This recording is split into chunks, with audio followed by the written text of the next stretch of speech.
Hello, hello, hello. And here we are again with Rent to Rent Rockstars live. And here we're talking about the reality behind the rhetoric and what it really takes to run a rent to rent business. And our Rent to Rent Rockstar this evening is the supercalifragalistic Petra from Hi. Prosperity Housing Group. Petra runs two supported living services.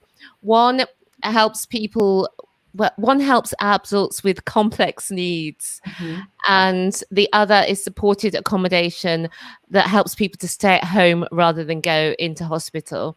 So we haven't had a guest before who is talking about supported living in conjunction with rent to rent. So we're really excited to find out more from Petra. And Petra also has a consultancy service where she helps other people to get started in rent to rent with supported living. So if that's something that you have been thinking of, I know that you'll love this interview. Do ask any questions in the comments. Give Petra a big thumbs up from wherever you are watching. And finally, may I say, welcome, Rent to Rent Rockstar, Petra Foster. Hi, Petra. Hi, Stephanie. Hi, Rent to Rent Rockstars. I'm so excited to be here and to tell you all about supported living. Brilliant, brilliant. And if you're watching, just say hi in the comments or ask any questions you've got. Now, Petra, let's start. Tell us a little bit about who you are. Tell us a little bit about you, Petra, to start off with. Okay, so I'm Petra and I'm from Birmingham. And I've been self-employed now for about 7 years. I started off doing t-shirt printing and workwear embroidery with my husband, where we were printing t-shirts at home. And that's literally how I started my business, how I started my entrepreneurial business. And I was a bit crazy, or I am a bit crazy, a bit of a risk taker, because I started that job, but that business in the June. I had the idea in June. And then in July, on July the 13th, 2013, we sold our first t-shirts and made £56. And then I quit my job altogether on the same Friday. Wow. That sounds like an expensive t-shirt. £56. For two.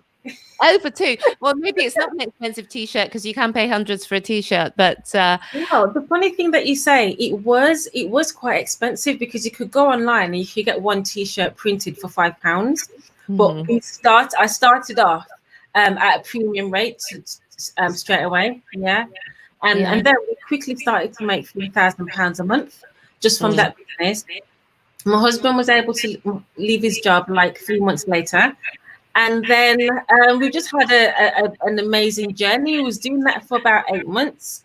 And I started to learn how to do search engine optimization. I did door-to-door knocking. I went to networking events. I did cold calling. And then I started to learn online marketing. So I got so many orders from Twitter. And then that's how we was able to make additional money, make the income that we needed. And how I transitioned from that is other business owners started to say to me, Petra, how do you sell online? How do you get clients online using Twitter and Facebook? And then I transitioned in 2014 into coaching and consultancy, helping women specifically in how to sell high ticket services and high ticket offers, and how to how to make at least £10,000 a month. That's how it kind of graduated, because when I first started with the coaching consultants, with my coaching, I was able to make 13,000 just within 6 weeks, and my income steadily increased from there in terms of making 5,000 a month, then 10,000 a month. And in that business, in my consulting business, one of my highest months was 100,000 in 1 month. So I just continued to go from there. Well, that sounds epic. Do you want to tell us, before we move on to talk about the rent to rent, just tell us about the 100K month? What we can talk about, actually, because I really enjoyed consultancy.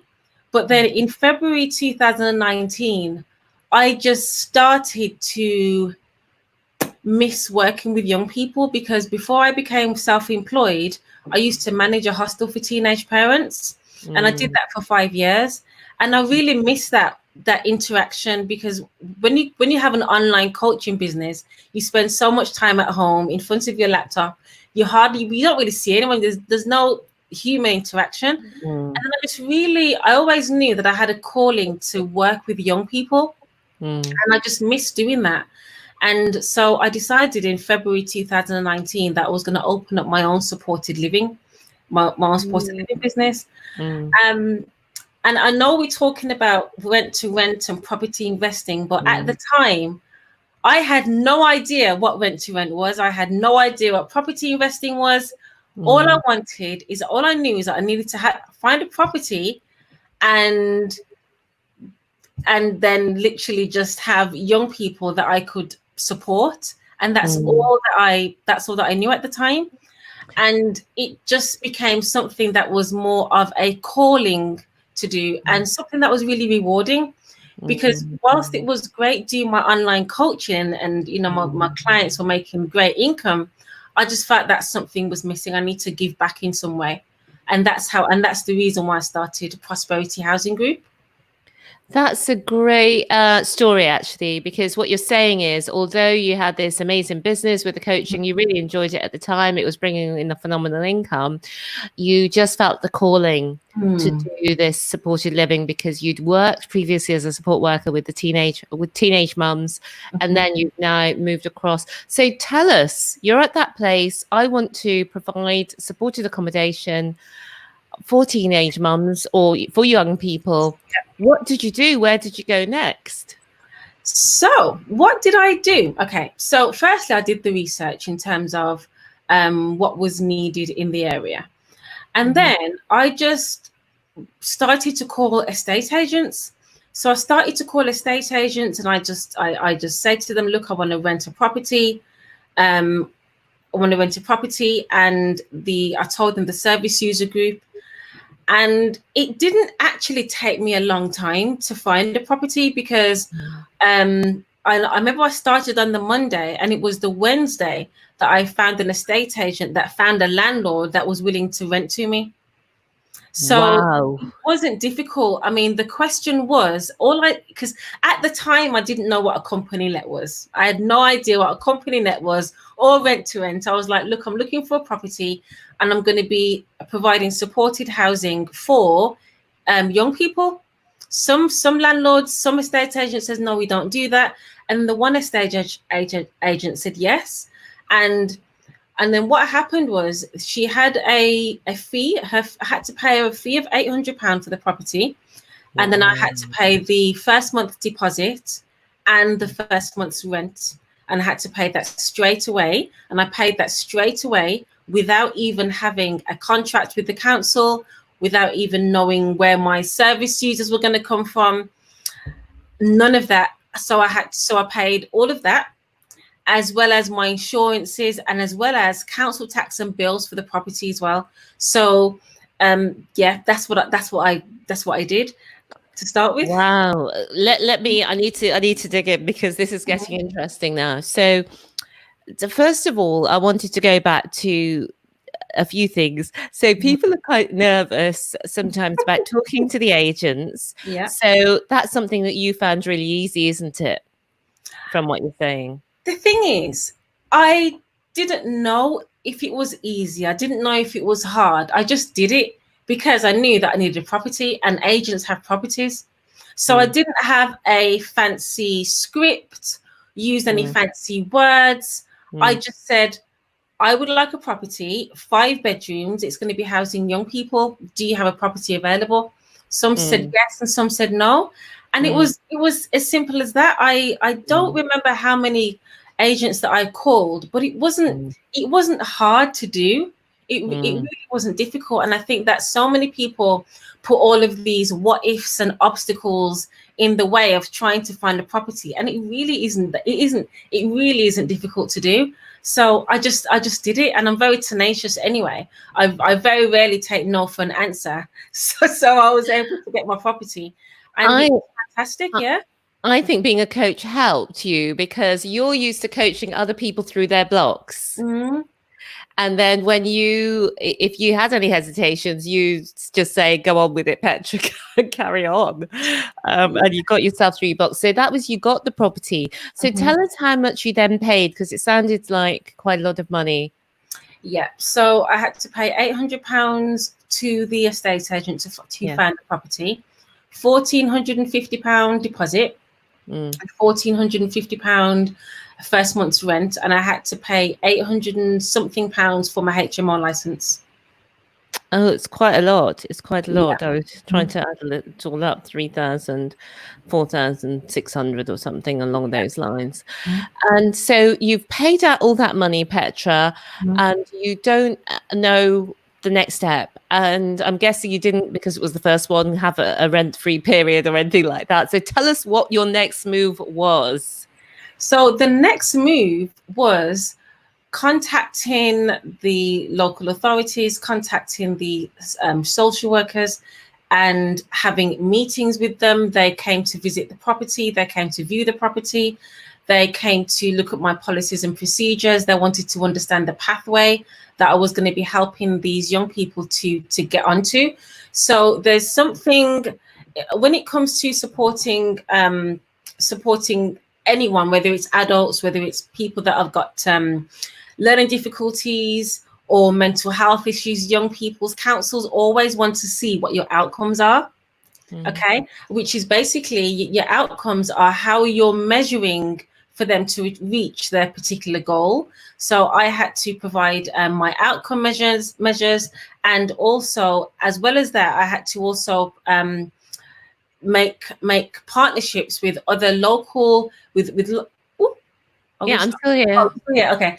I had to make connections and relationships with other agencies in the local area that supported young people as well. So because of all the networking that I did and the phone calls that I did, I then started to get referrals coming in. Yeah, that sounds I started to get referrals coming in, yeah. And then and then now I'm full. And I'm full now. So I opened my first property in August 2019. Yeah, and that works really, really well. I've gotten referrals from social workers in Birmingham, social workers in Sandwell, and my residents are doing really well. And then now I'm supporting them with budgeting, helping them to eat healthily, go to appointments, and then now we're focusing on getting them moved on to permanent accommodation now. That sounds phenomenal. Well, we have had a question. Adize is just joining us, and she says, oh my gosh, did you cover whether you have to have some form of qualification in mental health or social work, etc., Petra? Okay, so that's a good question, Daisy. Thanks for that.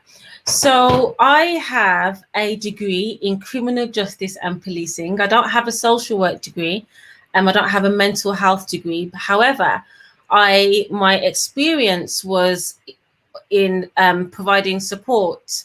I've worked in hostels, I've worked in probation hostels for many years, and I also managed a hostel for teenage parents. So that was my experience. So I didn't necessarily have to have qualifications for supporting young people. However, if you are going to be a care provider that is CQC registered, where you're going to be supporting people that have got complex mental health needs, learning disabilities, then you absolutely do need registered management qualifications, as well as you've got to be MAPA qualified, and you have to really understand you really have to understand how to support someone that has got complex mental health needs. So for example, with my second property that I have, that one is a mental health recovery service for women, for adult women. So I am not qualified to provide care and support for women that have got complex mental health needs. So women that have got personality disorders, bipolar, manic depressive, self-harming behaviors. I am not qualified to do that. However, as a CEO and as a director, what we do then is that we hire someone. So I've hired a nurse manager who has the qualifications and the skill set, as well as the network, because she's been working in that field for many, many years.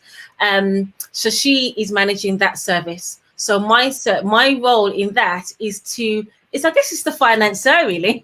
Is the financer, as well as I help with the strategy and the growth and development of that business. But she is the one that is managing the day-to-day care and the managing the staff, as well as having the relationships with the commissioners and with hospitals and with social workers. So you've just got to it just depends on what your business model is. So the majority of clients that I have, that their business model is hiring a registered manager. And I've got one other client who is a midwife, and her sister is also, they're actually two sisters, and they're going to be focusing on working with young people, and they're going to manage the service themselves. So it just depends on the business model. With supported living, there are so many different business models, and it just depends on how much level of care that you want to provide, and that also affects how much income that you have as well. Because when you're housing someone that has got complex multiple needs, then the income for that person is obviously increased. So let's just talk a little bit about, so you set the ball rolling, you did not wait around, you saw this property, you got this property, you paid between £4,000 and £5,000 right up front for the property. Was it already furnished and so on? That was already furnished, which was absolutely fantastic. And just in case you're wondering, it's a 5-bedroom HMO with 2 bathrooms. That property was completely furnished. Our second property, we spent way more than £5,000 for the second property. Okay, so we had to pay a deposit, first month's rent, and we furnished that property as well, and as well as hiring a manager as well. So we spent gosh, about 15,000 maybe. Yeah. On the second one. Okay, so let's talk on the income side. Well, one question I wanted to ask you. So you did that, and how long did it then take you? Because I guess that going to councils and getting referrals is quite a lengthy process, building up those relationships where they're happy to refer. Or was it? How long did that take for you to actually be able to have people move in? So it took 3 months to fill my first property. So it took 3 months, and yes, it does. Like, people ask me these questions all the time. How long is it gonna take? I'm gonna be spending money on rent.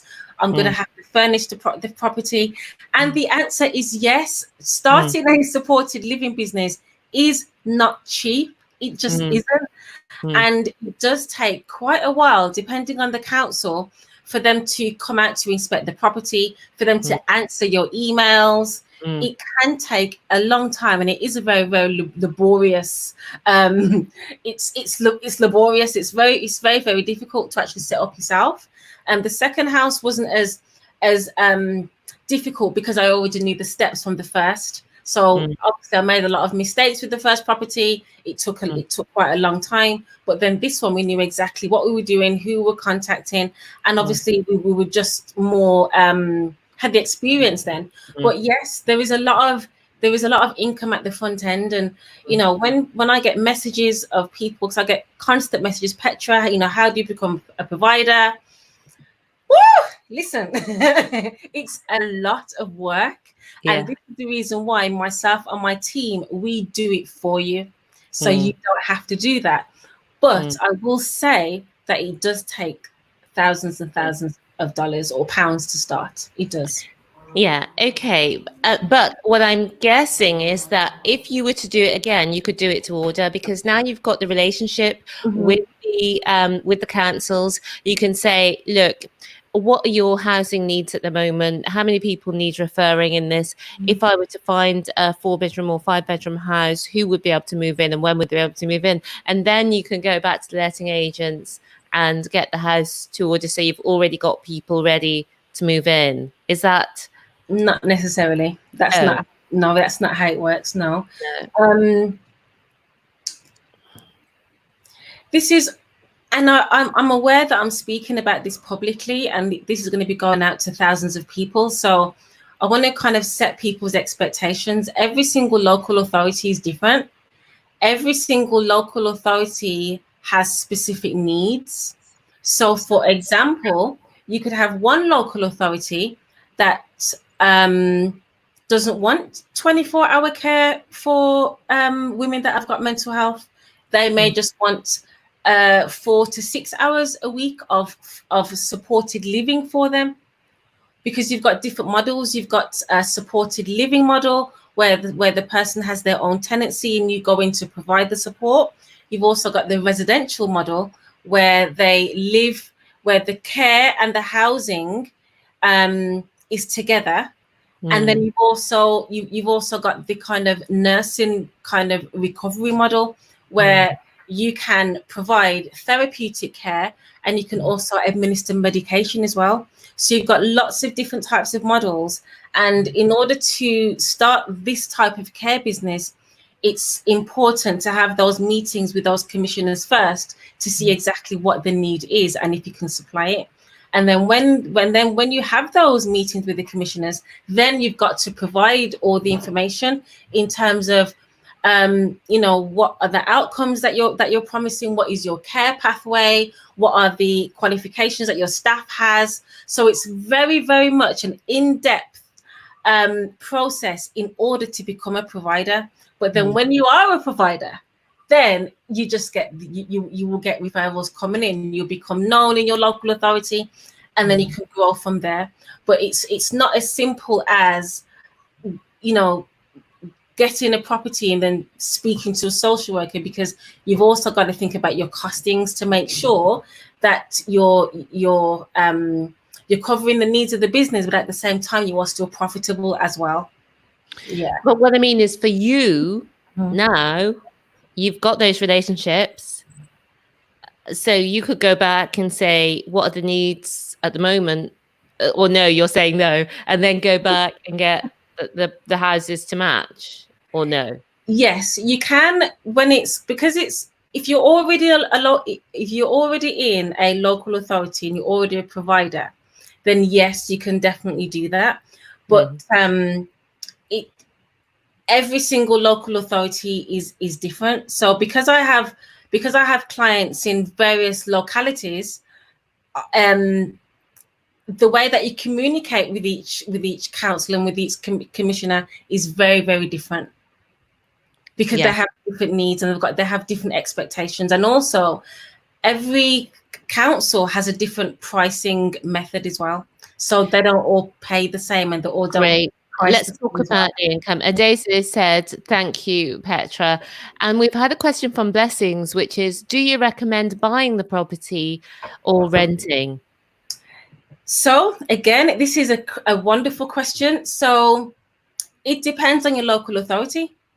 So there is some local authorities such as Wolverhampton and Bristol. They prefer you not to be the homeowner. They prefer you to rent. But you have other councils like Havering, and the other council is Hampshire, that don't mind if your property is rented or if it's owned.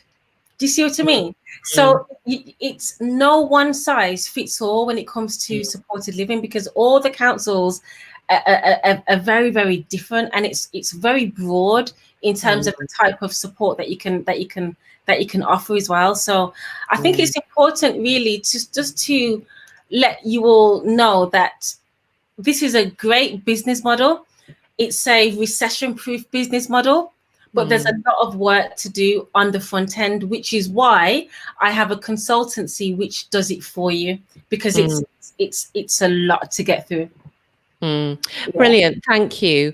And so we've talked about the outgoings, but let's talk about the income, Petra. What is the rental, and how does it differ from the normal rental that you might expect for an HMO room? Okay, so this now depends on your business model again. So, for example, let's talk about yours. Let's talk about your first one. So, if you are depending on the council, if you are a community interest company, you can get something called enhanced rent. So you'll get more than the local allowance. So you can get enhanced rents. Different councils pay a different amount of rent, and then your care costs are a second cost. Are a second income, and the care costs depend on the needs of the service user. So just ballpark us. I mean, obviously you might not want to talk specifically about yours, but just for those of us like myself who have no idea what we're talking about. So give us a ballpark of how the different elements of the income are that you might expect. And you've already sort of given us an indication of the costs. Yeah. So with the income, you're looking at anywhere between 1,000 to 3,000 a week, depending on the service users. Yeah. So that's for the whole house. The whole package there. Yeah.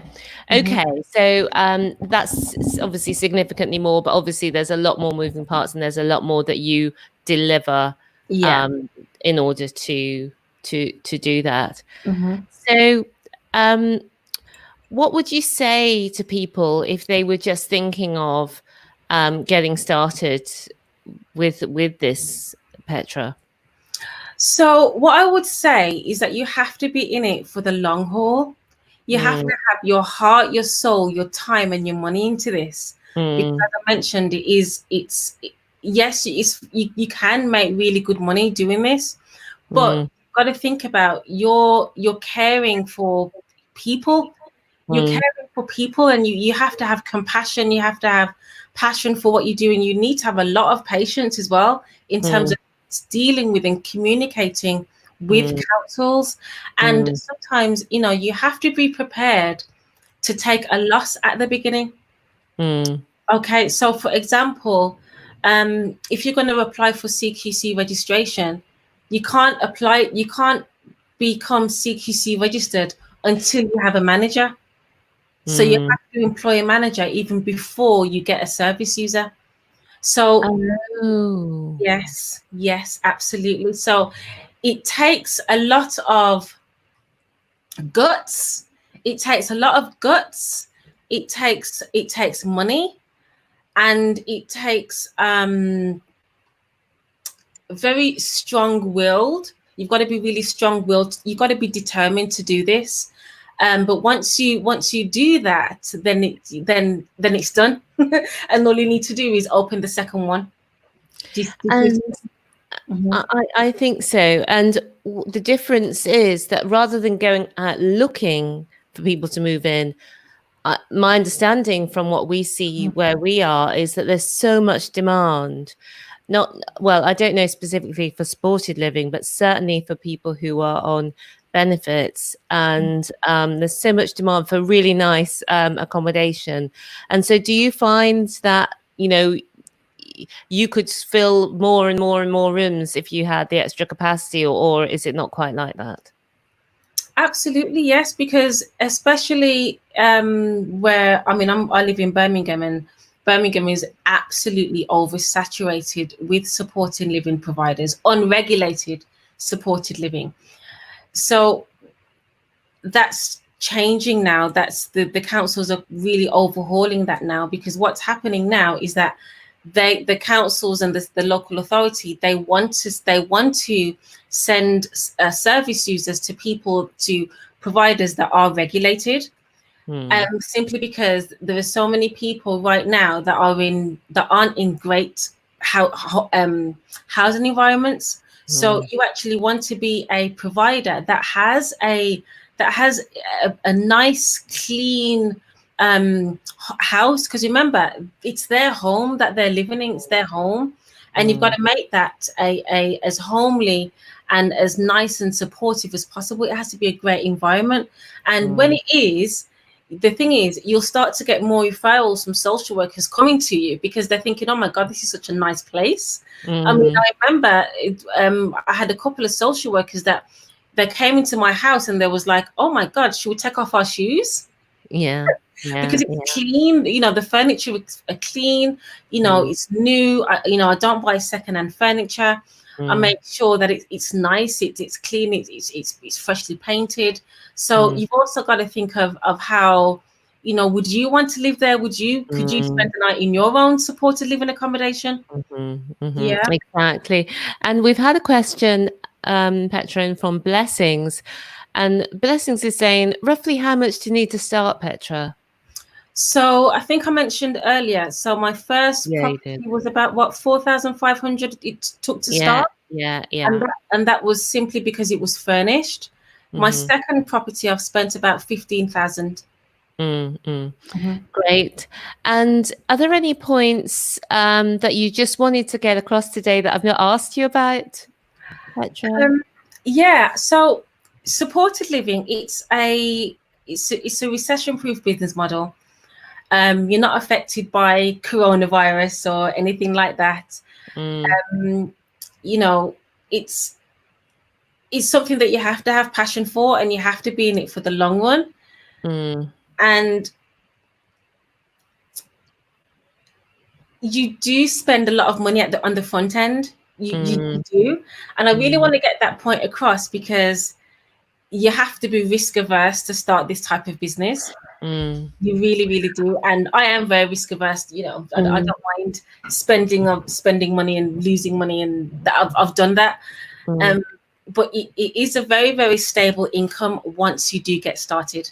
But remember, you've got different models. You may not want to have, you may not want to have a mental health recovery service like myself. You may want to just have an unregulated supported living business where you don't need many staff. So it just depends on what your business model, what you want it to be, and how much care and support that you actually want to give. Yeah. And we've had another question, which is from Deborah, which is, what type of contracts do you use with your landlords? So it is Stephanie will know the right word for this. It's is it the securing lease one? Is it the lease contract? Yeah, it's a lease. Yeah, it's just a lease. So you've got 3-year leases, 5-year leases, and you can have an 18-month break clause depending on your landlord.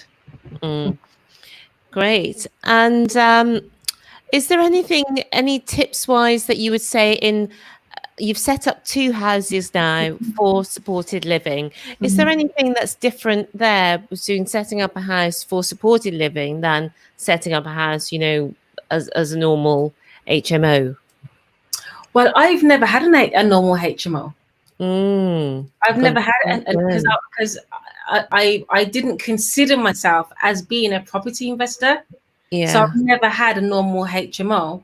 What I did do though, whilst I was getting my HMO license, I did use it as serviced accommodation just to get some income in. Yeah, so I did do that just to get in some income. Yeah.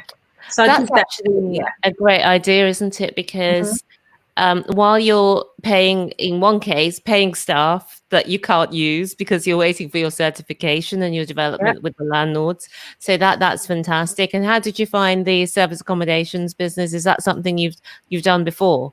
No. And the funny thing is, I'm saying the word serviced accommodation, but when I started last year, I had no idea what serviced accommodation was. Yes. I just put the property on Airbnb and rented out the room. So I think it was £70 a night, or no, £50 a night or something like that. I didn't know what any of that was. Right. The thing is, it wasn't until I went to a property investor event in December where I knew what rent to rent was. I knew what service accommodation was, HMO was. I knew nothing, absolutely nothing. I just wanted to start a supported living business. Yes, yeah, and you did it all, and you took the actions, and you got it set up to such a high standard that the people from social services were super impressed with you. We have had another question in, and it is, in your consultancy, do you help out with setup, CQ. Oh, maybe this is what you've already answered. CQC, and how to get clients, as in hold my hand through the whole process. Yeah. So there are two arms of my consultancy. So I've got one arm where we do everything for you. So we write the CQC application, we write your outcomes, we create your pathway for your service users. We do all the meetings with the councils and the commissioners. We do all the hiring. So we write the job description for the registered manager. We write the job description for the support workers. We do the interviews. We do the marketing for you as well. So it's myself and I have a team. We create your website for you, your brochure, your business cards. So we completely set up the business and the business model for you. And then you have a manager that completely runs it. So you can be hands off in that business.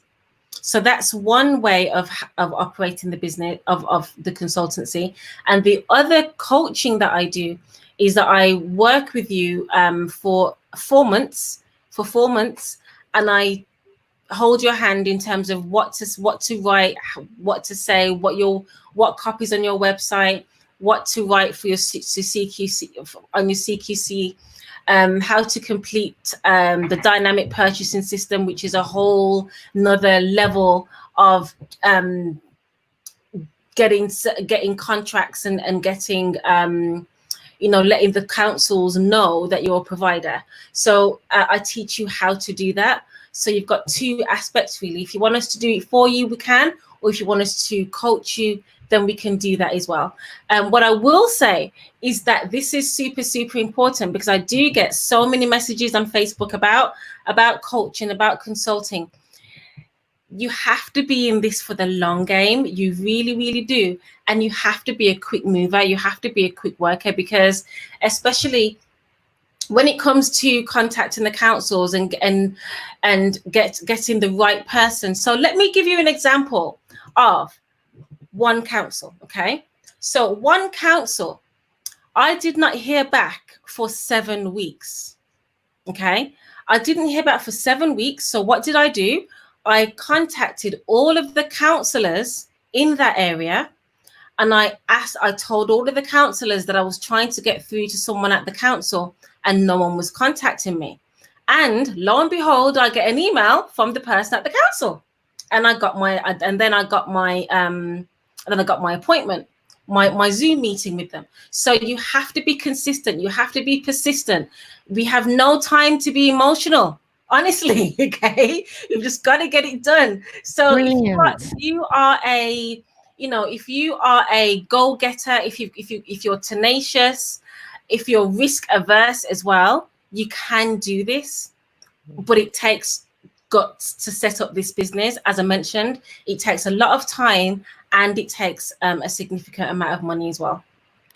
Great. So yeah, you're getting people saying, yes, I would love that. And Deborah has said, well done, Petra, you're an inspiration. And Imogen's just saying hi, so hello to you. And thanks to everybody who's watching. Petra, as we draw it to a close, have you got any advice for people who are just getting started?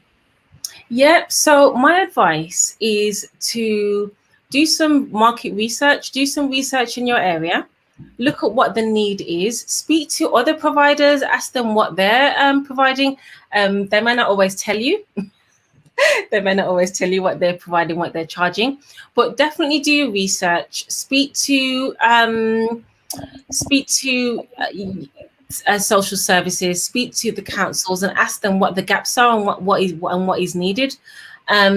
And that's really what you have to say. But you've got to do a lot of reading around this. Read the NICE guidelines, NICE. Read the NICE guidelines regarding mental health. What else can you read? Go onto the CQC website. Have a look at what regulated activities there are. What else can you do? So actually, what's CQC? It's a Quality Care Commission. Right. Yeah. Okay. Yeah.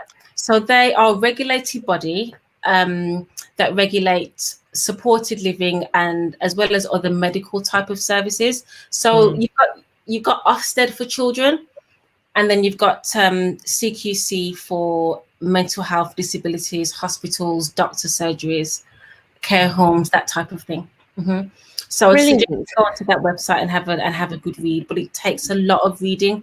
Make notes, take highlights, so that you know the language that your council speaks. Council speaks, because they all speak different languages as well. Great. And where can people get in touch with you, Petra? So you can go to petrafoster.com. And on that website, it's very, very simple. It just talks about what supported living is. And if it's something that you want to do, all you need to do is click on the red button and book your call in my diary. And then we can get this. We'll have a consulting call.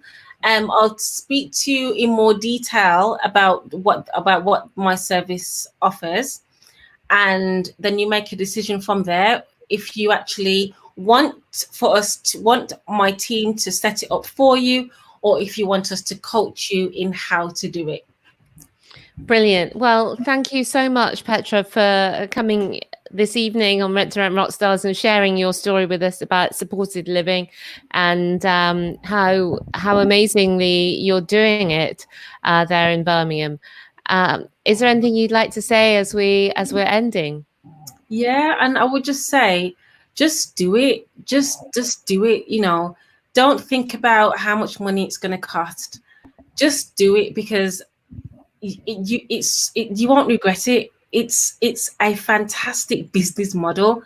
You can grow this. You can create a legacy for your family, for your children. You're actually helping people at the same time, whilst making a lot of money doing this. One of my clients, he's 18 years old, and his local authority is paying him £1,200 a week for care leavers.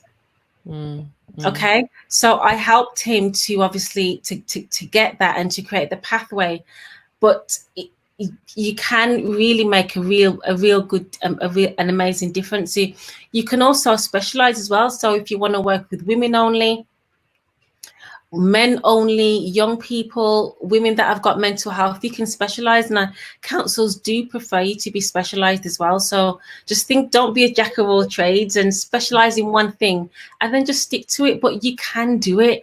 Don't overthink it. Don't overthink, oh, I need to get a property, don't overthink it. Just decide that this is what you want to do, and then get your rent to rent.